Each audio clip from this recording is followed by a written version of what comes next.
一种非常会打扮自己的植物。它的花就像一个精致的耳环吊坠。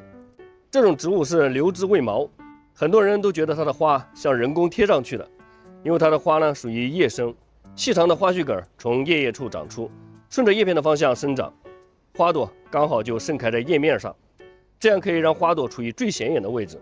让授粉昆虫更容易发现。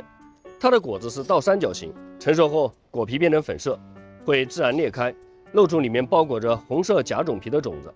流枝卫矛的野生分布主要在吉林、黑龙江等地区的山地树林中，因为枝干上长有瘤状的凸起，所以叫做流枝卫矛。秋季它们的叶子都会变成粉色，非常的漂亮。